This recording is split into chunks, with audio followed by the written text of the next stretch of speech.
नमस्कार मित्रांनो, ओम नमः शिवाय, श्री शिवाय नमस्तुभ्यम.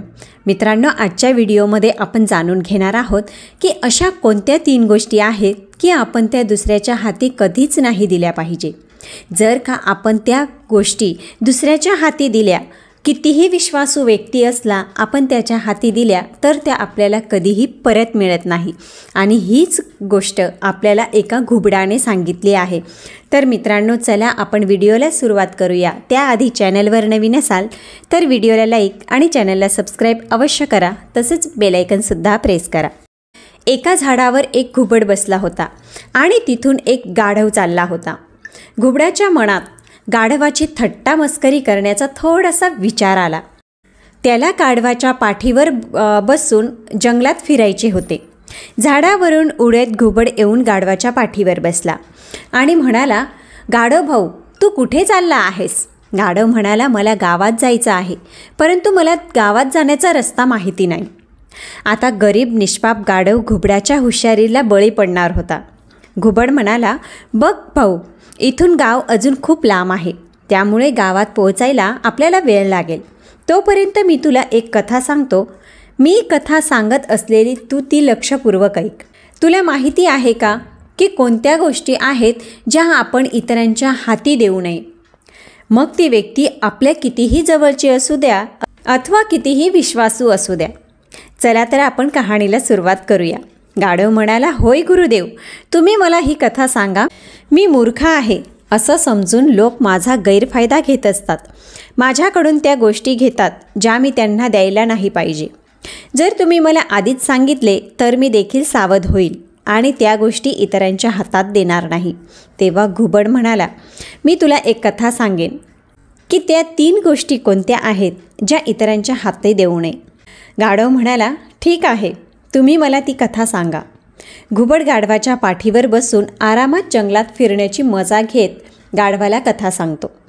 घुबड म्हणाला, एकेकाळी एका नगरात एक राजा होता.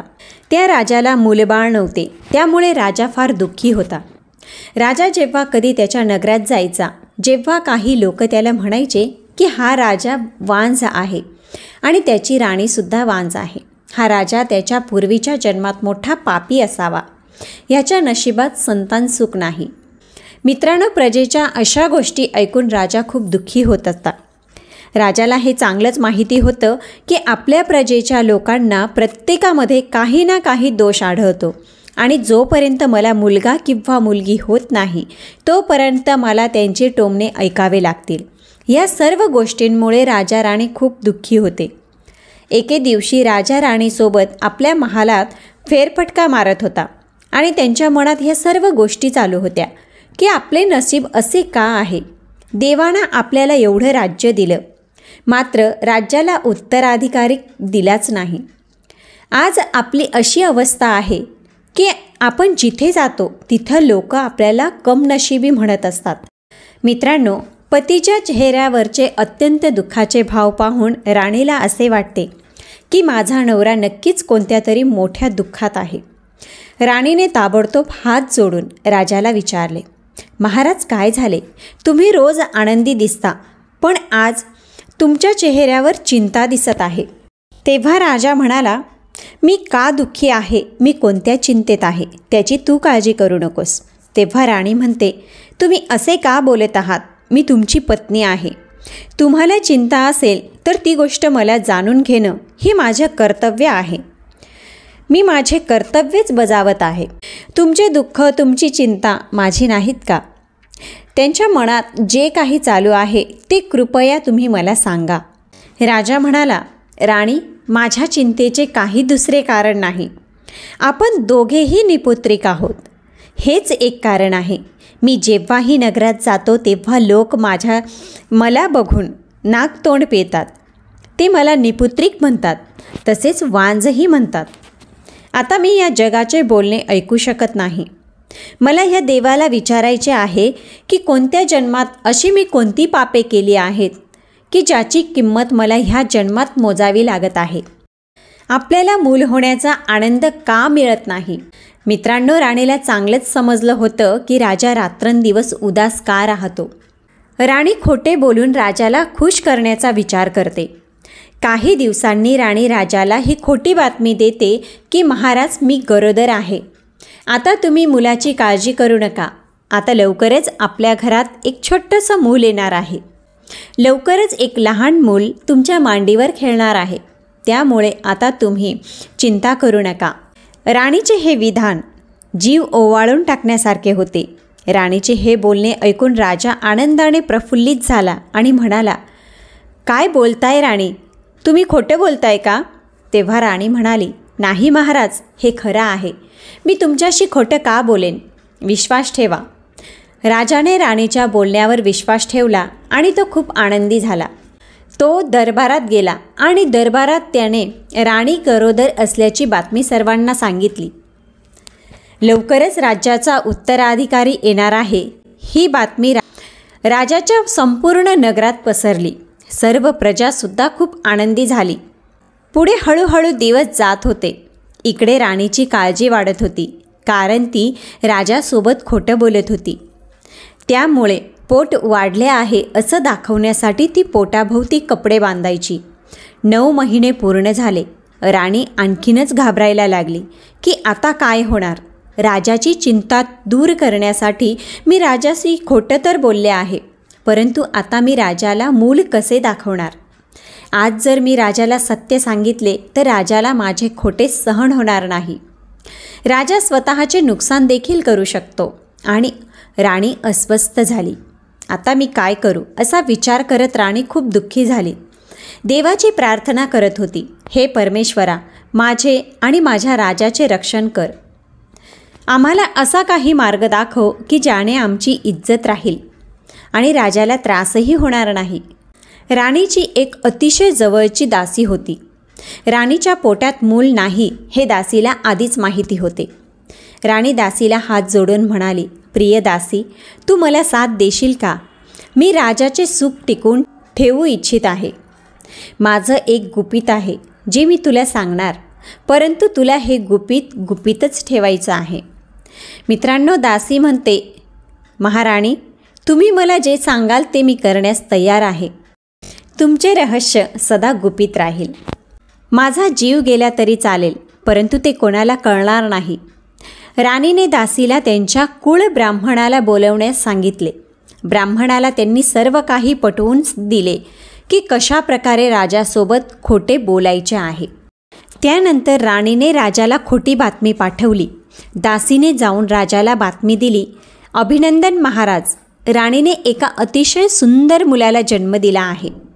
पण मुलगा जन्माला आलाच नव्हता. हे सर्व राणी खोटे बोलत होती. जेव्हा राजाने ऐकलं तेव्हा मुलाला पाहण्यासाठी राजा ताबडतोब राणीच्या महालाकडे धावला. तेवढ्यातच दासी म्हणाली, राजेसाहेब थांबा, तुम्ही तुमच्या मुलाचे तोंड बघू शकत नाही. जर तुम्ही त्याचे तोंड पाहिले तर राजकुमाराचा मृत्यू होऊ शकतो. हे राजा, जेव्हा मुलगा मोठा होईल आणि मुलगा लग्नास पात्र होईल तेव्हा तुम्ही त्या मुलाला पाहू शकाल. राजाने ह्या बातमीतील कुलब्राह्मणाला विचारले तेव्हा ब्राह्मणसुद्धा राजाला म्हणाला, हो महाराज, तुम्ही राजकुमाराचे तोंड आत्ता पाहू शकत नाही. तुम्ही असे केले तर राजकुमाराच्या जीवाला धोका असू शकतो. कुलब्राह्मणाचे बोलणे ऐकून राजाला प्रथम खूप वाईट वाटले. मग त्याने विचार केला, काय फरक पडतो? घरात एक मूल आहे आणि ते माझे आहे. फक्त त्याचे तोंड पाहण्यासाठी मला काही वर्ष वाट बघावी लागणार.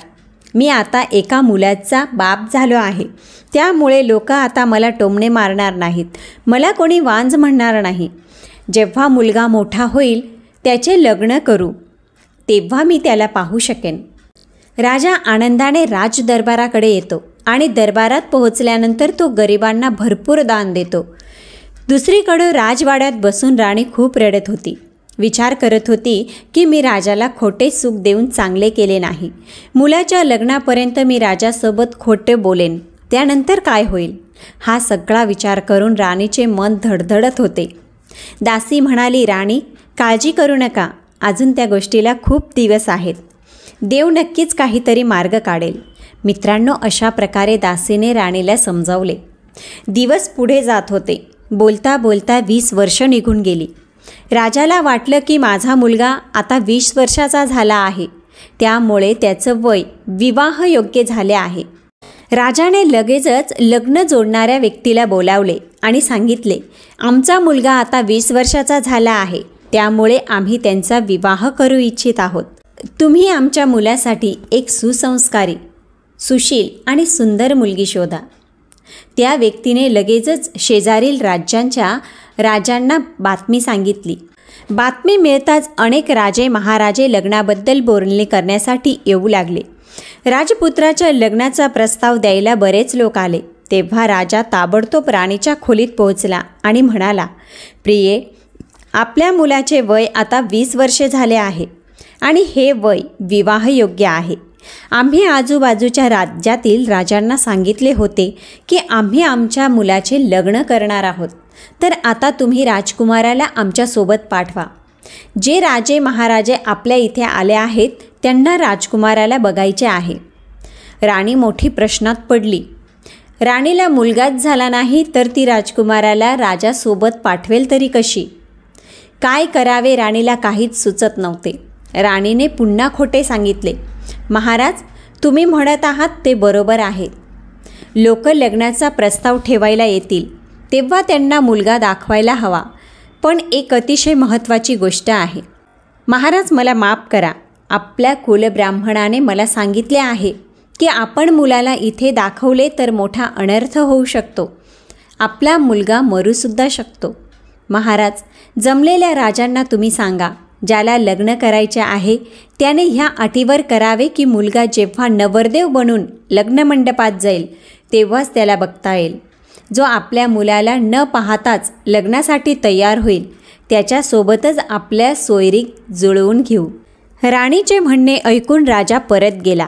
दरबारात जाऊन राजा म्हणतो, भावांनो, मला माफ करा.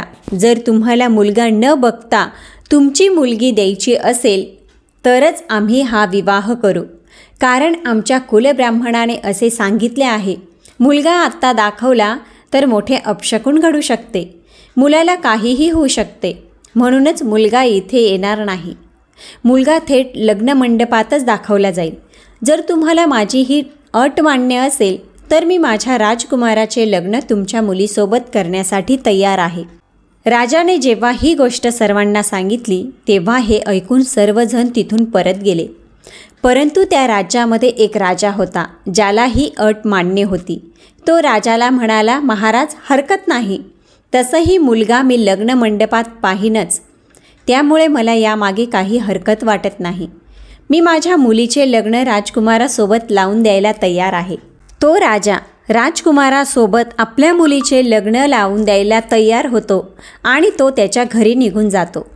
घरी गेल्यावर राजा लग्नाची तयारी करू लागतो. दुसरीकडे राजा जातो आणि राणीला सर्व हकीकत सांगतो. एका राजाने आपल्या मुलीचे नाते आपल्या राजकुमारासोबत नक्की केले आहे. आपल्या मुलाचे लग्न ठरले आहे आणि लग्नाची तारीखही नक्की झाली आहे. मी आपल्या मुलाचे लग्न मोठ्या थाटामाटात करेल. राजाचे म्हणणे ऐकून राणीने काहीच उत्तर दिले नाही आणि फक्त राणी ठीक आहे असंच म्हणाली. तुम्ही लग्नाची तयारी करा आणि आपल्या मुलाचे लग्न मोठ्या थाटामाटात करा. राणीसोबत काही वेळ बसल्यानंतर राजा त्यांच्या दरबारात निघून येतो. इकडे राणीला खूप वाईट वाटत असते. राणी तिच्या दासीला बोलवते आणि खूप रडून रडून तिला सांगते, ताई, आता माझ्या मुलाचे लग्न देखील पक्के झाले आहे. लग्नाची तारीख नक्की झाली आहे. आता मला सांग, मी काय करू? मी हे कसे लपवू? मी माझ्या पतीसोबत खोटे बोलून खूप मोठी चूक केली आहे. मी त्या वेळेला माझ्या नवऱ्याच्या आनंदासाठी तसे बोलले होते, परंतु आता मी माझ्याच खोट्यात अडकले आहे. दासी त्या राणीला धीर देते आणि म्हणते, राणी काळजी करू नका. दासी त्या राणीला धीर देते आणि म्हणते, राणी काळजी करू नका. तुम्ही देवावर विश्वास ठेवा. देव नक्कीच काहीतरी मार्ग दाखवेल. आणखी काही दिवस पुढे गेले. तो दिवस उजाडला ज्या दिवशी राजकुमाराचे लग्न होणार होते. राजा राणीला म्हणाला, हे राणी साहेबा, तुम्ही राजकुमाराला सजवण्याकडे लक्ष द्या. मी बाकीची वरातीची तयारी करतो. असं म्हणून राजा लग्नाची तयारी करण्यासाठी निघून गेला. इकडे राणी दासीच्या शेजारी बसली होती. अतिशय दुःखी होती आणि रडत रडत ती म्हणते, ताई, आता मी काय करू?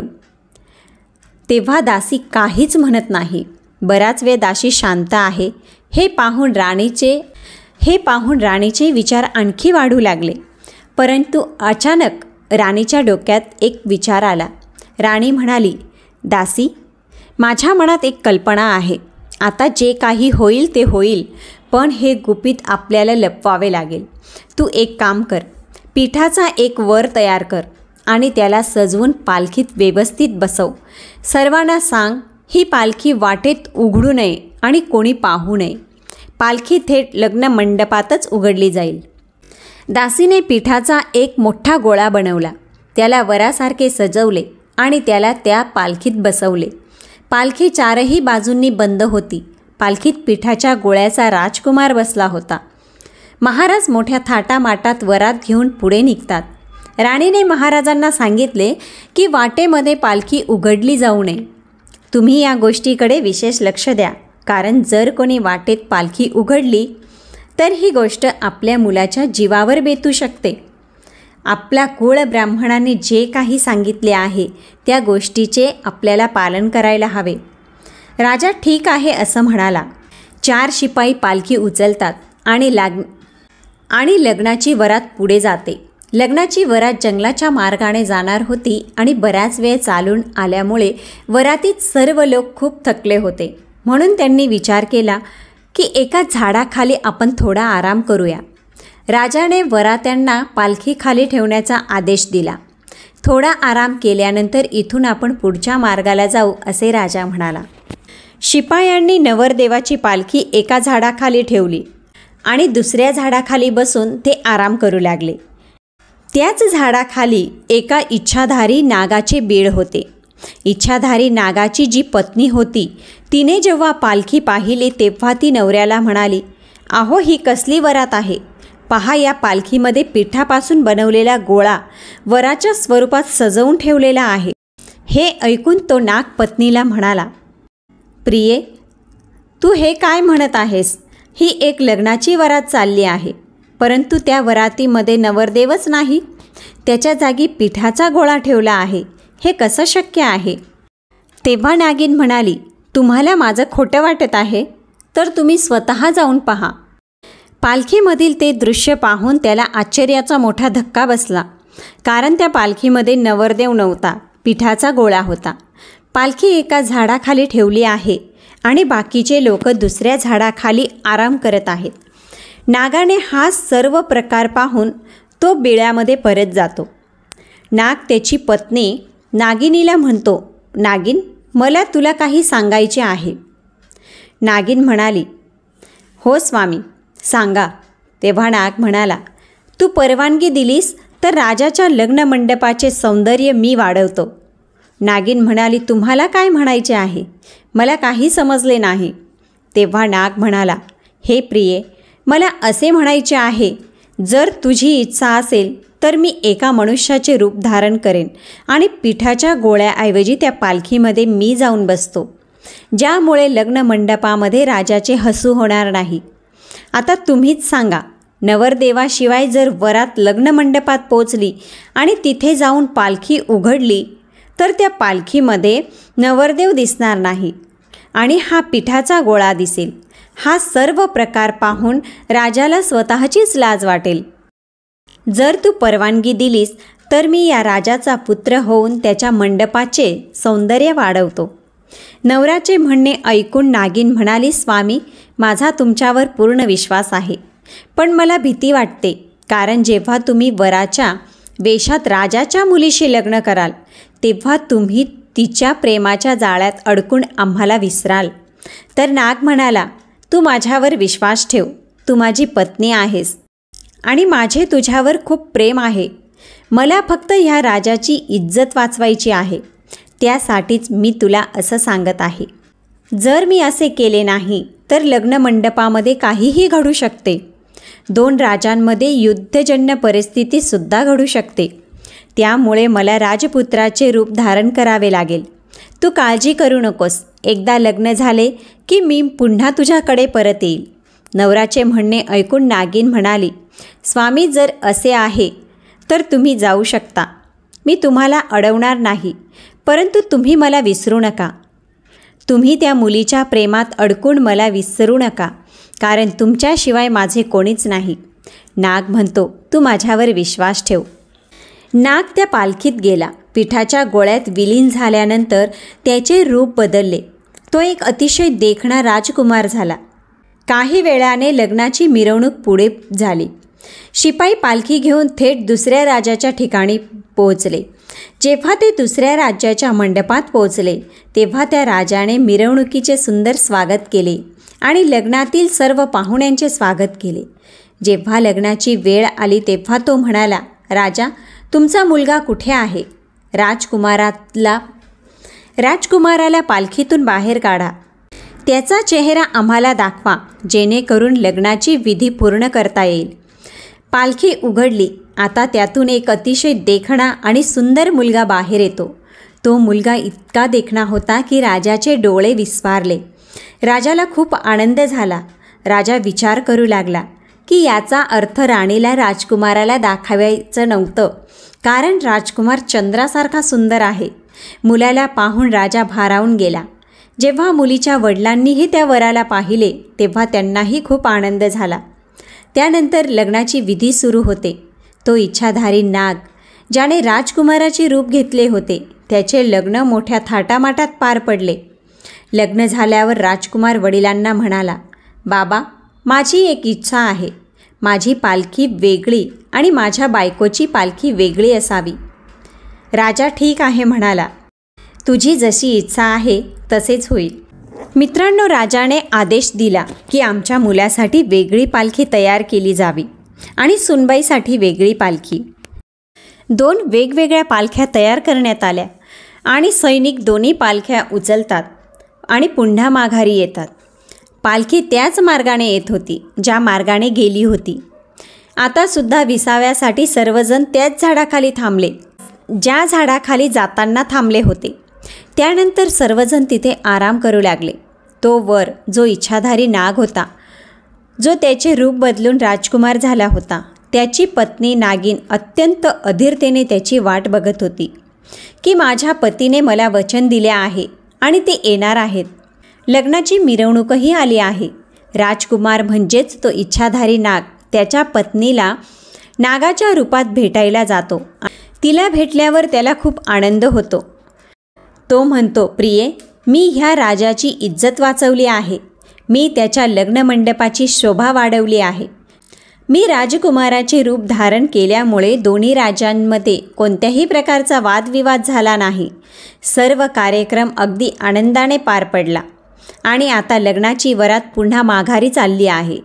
मी 2 पालख्या घ्यायला राजाला सांगितले. एका पालखीमध्ये मी बसून आलो आणि दुसऱ्या पालखीमध्ये राजाची सून. हे ऐकून नागिनीला खूप आनंद झाला. नागिन म्हणाले, ठीक आहे, तुम्ही हे खूप चांगले काम केले, पण आता तुम्ही कुठेही जाणार नाही. आता तुम्ही माझ्याजवळच राहा. नाग म्हणाला, प्रिये, तुला आणखी थोडा धीर धरावा लागेल. नागिन म्हणाली, म्हणजे? नागाने उत्तर दिले, ह्या राजाची इज्जत तर मी वाचवली आहे, परंतु राजाची जी सून आहे तिची मी एक प्रकारे फसवणूक केली आहे असं मला वाटतं. कारण जेव्हा लग्नाची वरात तिच्या सासरी पोहोचेल तेव्हा तिथे राजकुमार कुठेही दिसणार नाही. त्यामुळे तिच्यावर ह्या गोष्टीचा काय परिणाम होईल ह्याबद्दल तू विचार करू शकते. मला जे काही म्हणायचं आहे ते मला आता म्हणता येत नाही, परंतु कृपा करून तू समजून घे मला काय म्हणायचं आहे ते. नागिन म्हणाली, राजाच्या सुनबाईला जे काही वाटेल ते वाटू दे. तुम्ही 2 राज्यांमध्ये वादविवाद होऊ नये यासाठी जे काही केले ते खूप चांगले झाले. आता तुम्ही मला सोडून कुठेच जाणार नाही. मी तुमच्याशिवाय अजिबात जिवंत राहू शकत नाही. तेव्हा नाग म्हणाला, हे बघ, काळजी करू नकोस, जरा विचार कर. तिथे गेल्यावर जर मुलीला तिचा नवरा दिसला नाही तर ह्या मुलीचे काय होईल? ती रडून रडून मरून जाईल. माझी तुला विनंती आहे की जास्त नाही तर मला 2 दिवस जाण्याची परवानगी दे. 2 दिवसांनी मी तुझ्याकडे परत येईल. जेव्हा ही मुलगी तिच्या माहेरी जाईल तेव्हा तिचे वडील तिला घरी घेऊन जातील. तेव्हा मी तुझ्याकडे येईन. मला फक्त 2 दिवस परवानगी दे. माझ्यावर विश्वास ठेव. मी तुला फसवणार नाही.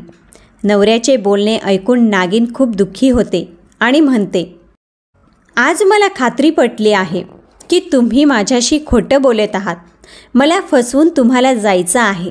तुम्हाला मला विसरायचं आहे. मला दुःखात एकटीला सोडून तुम्हाला इथून निघून जायचं आहे. म्हणूनच तुम्ही सारखं माझ्यासमोर हट्ट करत आहात. नागाने तिच्या पत्नीला खूप विनंती केली. नाग तिला पुन्हा पुन्हा पटवून देऊ लागला की मी तुला वचन देतो, मी तुझ्याकडे नक्की येईन. मला तिच्याशी काही घेणं देणं नाही. मला फक्त 2 दिवस तिच्यासोबत राहू दे. अशा प्रकारे नागाने त्याच्या पत्नीला पटवून दिले आणि नागिनीची परवानगी घेऊन तो वर बनतो आणि नंतर त्या पालखीत जाऊन बसतो. मित्रांनो, दुसरीकडे राणी मंदिरात जाऊन देवाकडे प्रार्थना करते, हे परमेश्वरा, माझे रक्षण कर, माझी इज्जत वाचव. मी माझ्या पतीला आनंदी ठेवण्यासाठी खोटे बोलले, मात्र हे प्रकरण इथपर्यंत पोहोचेल याची मला कल्पना नव्हती. आता मी काय करू? देवा, माझी इज्जत वाचवा. अशा प्रकारे राणीने रात्र मंदिरातच रडत घालवली. सकाळ झाली, दिवस उगवला, पण राणी त्या मंदिरात एकटी बसून रडत होती. राणी कुठे आहे हे फक्त तिच्या दासीलाच माहिती होते. राजा सुनबाई आणि मुलासोबत लग्नाची वरात घेऊन घरी पोहोचले आणि जेव्हा दासीने आणि दरबारातील सर्व लोकांनी राजकुमाराला पाहिले तेव्हा ते सर्वजण आश्चर्यचकित झाले. सर्वांना आता या गोष्टीचे कारण समजले की राणीने इतके वर्ष राजकुमाराला कोणालाही का दाखवले नाही, कारण राजकुमार खरंच दिसायला अतिशय सुंदर होता. जेव्हा त्या दासीने पाहिले की राजाचा मुलगाही आला आहे तेव्हा दासीचे डोळे फाटले. तिला आश्चर्य वाटले, कारण फक्त त्या दासीलाच माहीत होते की राणीला मुलगा झालाच नव्हता. राणी राजासोबत खोटं बोलली होती, परंतु आता राजकुमाराला पाहून दासीला आनंद झाला आणि आश्चर्य वाटले. दासी धावत मंदिरात गेली. राणी देवाची प्रार्थना करत होती. तिने राणीला सर्व काही हकीकत सांगितली.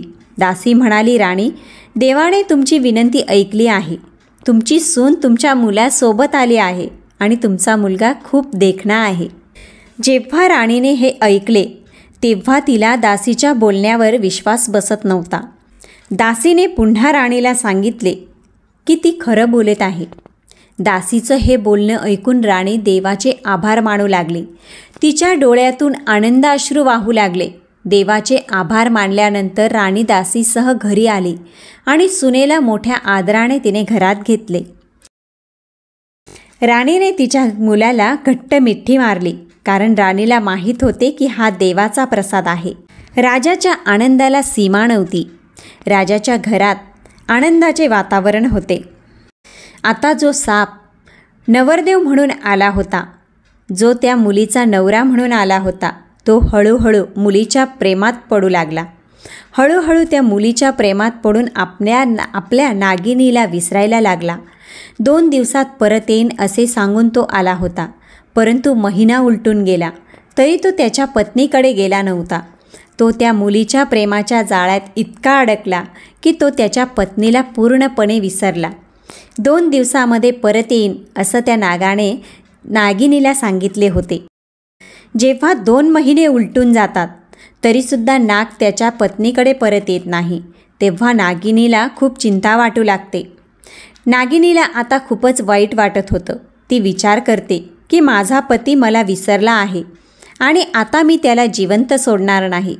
त्याने माझी जी फसवणूक केली आहे त्या फसवणुकीचा बदला मी नक्कीच घेणार. नागाला माहीत होते की नागिन मला शोधत इथे येणार, म्हणून त्याने वडिलांना राजवाड्याभोवती खोल खड्डा खणायला सांगितला आणि त्याने तो खड्डा पाण्याने भरून ठेवला. राजाने मुलाला विचारले की तो हे असे का करत आहे. तेव्हा राजकुमार म्हणाला, बाबा, मी हे सर्व आपल्या राजवाड्याच्या सुरक्षेसाठी करत आहे. राजवाड्याभोवती खोल खड्डा खणण्यात आला आणि तो पूर्ण खड्डा पाण्याने भरून दिला. इच्छाधारी नागाला वाटले की आता त्याची पत्नी राजवाड्यामध्ये येऊ शकत नाही. त्या नागाचे म्हणजेच त्या राजकुमाराचे त्याच्या पत्नीवर इतके प्रेम जडले होते की तिला सोडून जायची इच्छा होत नव्हती. त्याला वाटले की आपल्याला इतकी सुंदर बायको मिळाली आहे, आता मी माझे संपूर्ण आयुष्य तिच्यासोबतच राहीन. कारण राजा आणि राणी म्हणजेच राजकुमाराचे आईवडीलही माझ्यावर खूप प्रेम करतात. मी निघून गेलो तर हे लोक कसे जगतील आणि ही बिचारी मुलगी कशी जगेल. त्यामुळे त्या इच्छाधारी नागाने त्याची पत्नी नागिन हिचा काहीच विचार केला नाही आणि तो राजकुमाराच्या पत्नीसोबत आनंदाने राहू लागला.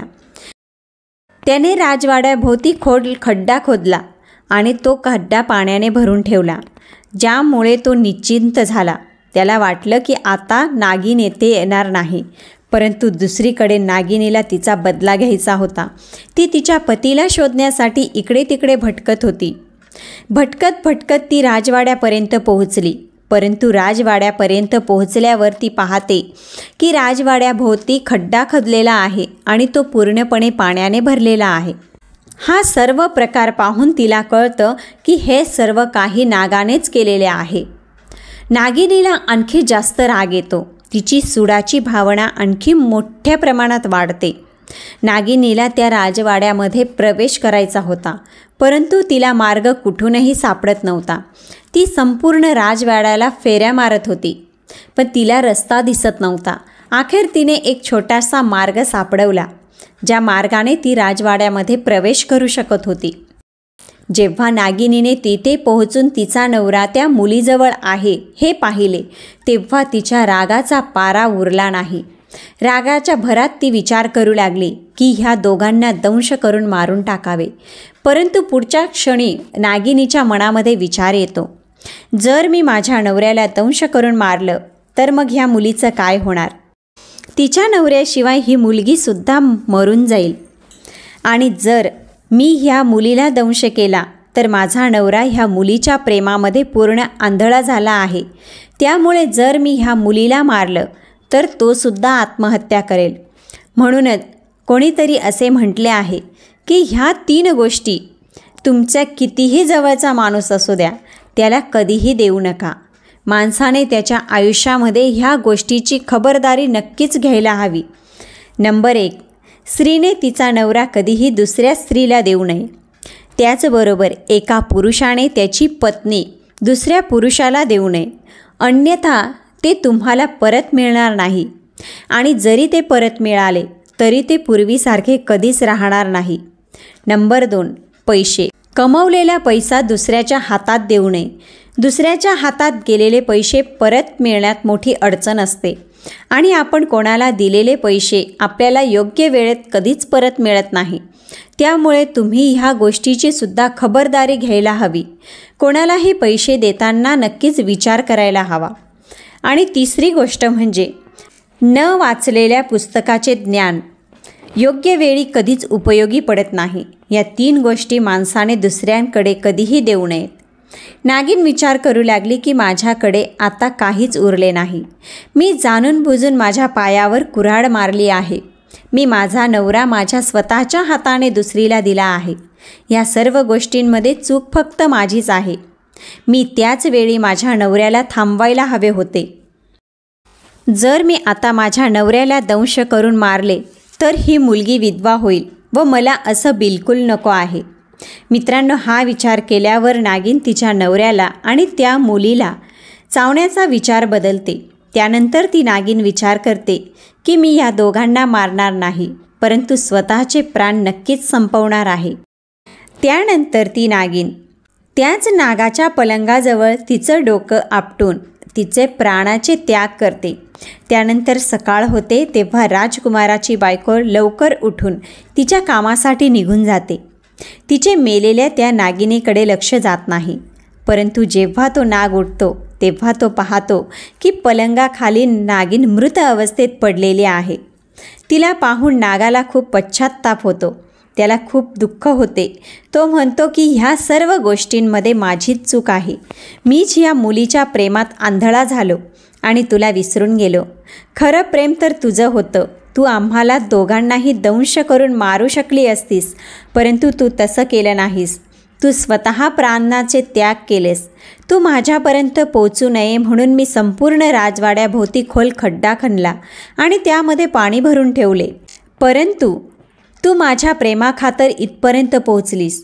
आणि जेव्हा सर्व प्रकार तू तुझ्या डोळ्यांनी पाहिलास तरीसुद्धा तू आम्हा दोघांना काहीच केलं नाहीस. खरंच तुझं माझ्यावर खूप प्रेम होतं. मी खूप मोठी चूक केली आहे असं म्हणून तो इच्छाधारी नाग रडू लागतो. इकडे गाढवाच्या पाठीवर बसलेला घुबड म्हणतो, अरे गाढवा, अशा प्रकारे राजपुत्राचा वेश धारण केलेल्या तो इच्छाधारी नाग स्वतःलाच नागिनीच्या मृत्यूला दोषी ठरवू लागतो. घुबड म्हणाला, म्हणूनच माणसाने ह्या 3 गोष्टी कधीच कोणाला देऊ नये. गाढव म्हणाला, गुरुदेव, तुम्ही खरंच खूप मनोरंजक आणि माहितीपूर्वक कथा आज मला सांगितली आहे. ह्या कथेतून मला बरेच काही शिकायला मिळाले. पुढे गाढव म्हणतो, आता मला सांगा, आपण गावात पोचलो आहोत की नाही? तेव्हा घुबड म्हणतो, भाऊ, तुला काय सांगू, गोष्ट सांगण्यामध्ये मी इतका मग्न झालो होतो त्यामुळे माझं कशातच लक्ष लागलं नाही. आपण आता रस्ता चुकलो आहोत. आपण थोडी विश्रांती घेऊया, मग पुढच्या रस्त्याला लागूया. तो घुबड गाढवाला जंगलामध्ये इकडे तिकडे भटकवतो व त्याच्यावर बसून जंगल फिरण्याची मजा घेतो. मित्रांनो, आजची कथा तुम्हाला कशी वाटली कॉमेंटमध्ये नक्की सांगा. जर कथा आवडली असेल तर ओम नमः शिवाय लिहायला अजिबात विसरू नका.